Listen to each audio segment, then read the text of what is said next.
15 Agustus tahun 1945, Kaisar Hirohito memerintahkan penghentian permusuhan terhadap sekutu. Setelah sebelumnya, yaitu pada tanggal 14 Agustus tahun 1945, sekutu menjatuhkan bom atom di kota Hiroshima dan Nagasaki. Berita tentang gejatan senjata yang dilakukan oleh Jepang ini disiarkan di radio Jepang dari Tokyo. Ternyata siaran tersebut tertangkap di Indonesia dan Sultan Syahrir mendengarnya. Assalamualaikum. Ya pemirsa sekalian, wilayah Hiroshima dan Nagasaki telah dibom oleh pasukan sekutu yang menyebabkan Jepang menyerah para syarat pada pasukan sekutu. Apa benar yang saya dengar tadi? Setelah Sultan Syahrir mendengar berita tersebut, Sultan Syahrir langsung bergegas menemui pemuda lainnya yang berada di Markas Pemuda Indonesia. Apakah kalian sudah mendengar berita kekalahan Jepang? Belum, Bung. Benarkah itu? Apa yang terjadi dengan Jepang? Dari yang kudengar, sekutu telah menjatuhkan bom di kota Hiroshima dan Nagasaki. Oleh sebab itulah Jepang melakukan gencatan senjata. Kalau begitu berarti kita harus segera memproklamasikan kemerdekaan. Benar itu. Jepang sudah tak ada wewenang lagi di negeri kita. Kita harus memanfaatkannya momen ini.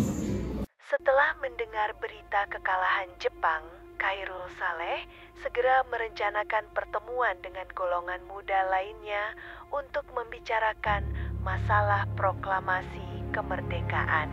Pertemuan ini dilangsungkan di Jalan Paganggasan Timur nomor 17 Jakarta pukul 20 waktu Indonesia Barat. Teman-teman sekalian, sudahkah kalian mendengar berita tentang kekalahan Jepang? Belum, kawan, dari manakah engkau tahu tentang itu? Barusan saya dan Soekarni berkumpul dengan Syahrir. Ia mendengar siaran radio Jepang yang mengumumkan tentang gencatan senjata itu. Berarti negeri kita sekarang dalam kondisi vacuum of power. Benar, demikian saya mengumpulkan kalian semua di sini untuk membicarakan masalah itu. Kita harus memanfaatkan situasi ini untuk mempromosikan kemerdekaan. Tepat sekali. Kalau begitu kita harus membagi tugas. Misana dan Khairul, kalian harus pergi ke kediaman Soekarno. Untuk menyampaikan kabar ini, saya dan Bung Darwis akan memerintahkan anggota pemuda lainnya untuk merebut kekuasaan dari Jepang. Di kediaman Soekarno, Jalan Pengangsaan Timur nomor 56, Jakarta, pukul 22 WIB, terjadi perdebatan serius antara golongan pemuda bersama Soekarno. Kita harus memproklamasikan kemerdekaan sekarang, Bung. Ini batang layarku. Saya rela aku pojok itu sekarang dan potong layarku malam ini juga. Kamu tidak perlu menunggu hingga esok hari. Tapi semakin cepat kita memproklamasikan kemerdekaan, akan semakin cepat pula kita mengakhiri penderitaan rakyat yang sudah ditanggung selama ini.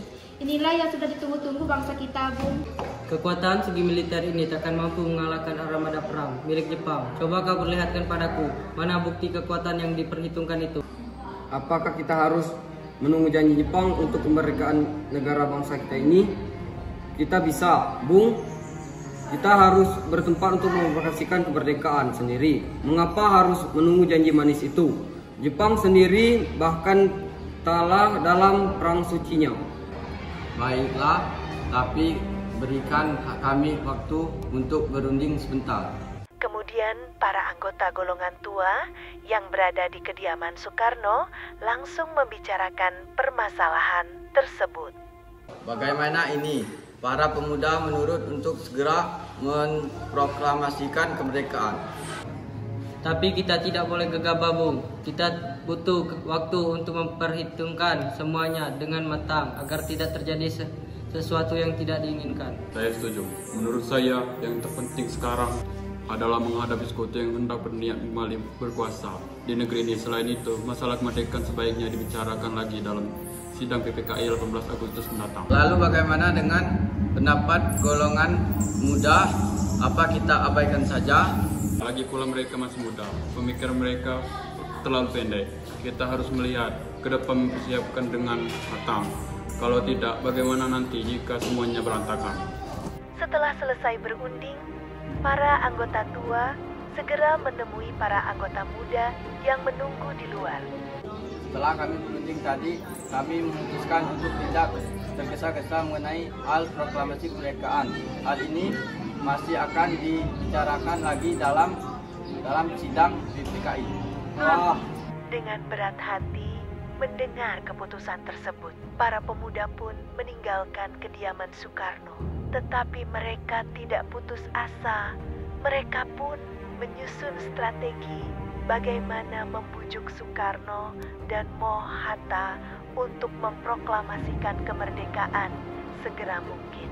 Akhirnya mereka memutuskan untuk mengasingkan kedua tokoh itu ke Rengas Dengklok agar terhindar dari pengaruh Jepang. Assalamualaikum. Waalaikumsalam saudara, ada apa datang sepagi ini?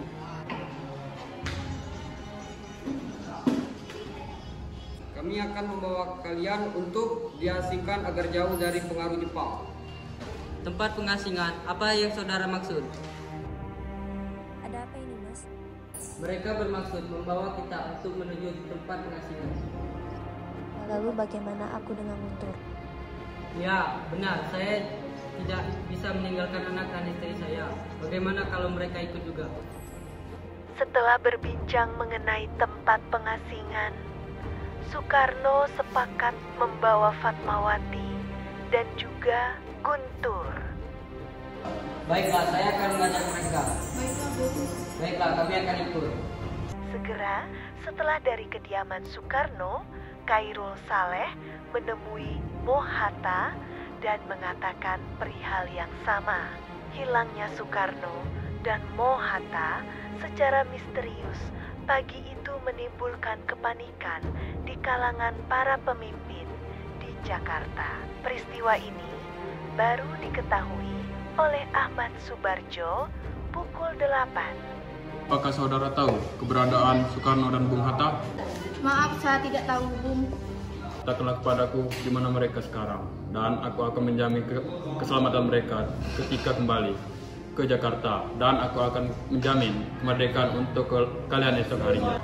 Akankah Anda bersumpah untuk itu? Apakah proklamasi dapat dilakukan tengah malam nanti? Tidak mungkin, sekarang sudah sekitar jam 8 malam. Kami masih harus kembali ke Jakarta, lalu mengundang para anggota Badan Persiapan Kemerdekaan untuk rapat kilat. Itu minta banyak waktu, kami khawatir harus bekerja semalam suntuk untuk menyelesaikannya. Bagaimana kalau jam 6 besok pagi? Saya akan berusaha sekuat tenaga agar dapat selesai jam 6 pagi, tetapi sekitar tengah hari besok pasti sudah beres. Kalau tidak bagaimana? Kalau semua gagal besok siang tanggal 17 Agustus jam 12 siang belum terjadi proklamasi, jaminannya sayalah yang bertanggung jawab. Nah, jelaskan sekarang mengapa saudara sekalian membawa kami ke sini. Maafkan kelancangan kami, Bung. Ini demi keselamatan anak. Kami ingin membicarakan masalah proklamasi kembali. Bukankah tempo hari sudah kami katakan kepada kalian masalah kemerdekaan masih akan dibicarakan dalam sidang PPKI? Memang benar adanya, tapi kami semua berpendapat, mengapa menunggu untuk dikemerdekakan oleh Jepang? Mengapa menunggu hasil dari sidang PPKI kalau kita bisa bergerak dengan kekuatan sendiri? PPKI itu bentukan Jepang. Bung, kami ingin memproklamasikan kemerdekaan tanpa campur tangan dari Jepang. Pendapat itu benar, namun kita masih terlalu dini untuk memproklamasikan kemerdekaan. Selain itu, kita belum siap, masih membutuhkan bantuan dari Jepang untuk merdeka. Bagaimana bila perkataan Jepang tentang kemerdekaan bangsa kita hanya janji manis belaka? Apa yang Anda lakukan? Apakah akan selamanya menunggu janji itu, Bung? Kita harus memproklamasikan kemerdekaan sekarang juga. Demi rakyat sudah bertahun-tahun terbelenggu oleh penjajahan di tanah air mereka sendiri. Mereka berhak bebas dan sekaranglah saatnya. Tenang saudara sekalian, mari bicarakan semuanya dengan kepala dingin. Tidak perlu ada ketegangan, oke? Kemudian Sugono Singgi membawa Soekarno dan Moh-Hatta menjauh dari perdebatan itu. Lalu kemudian mereka berunding.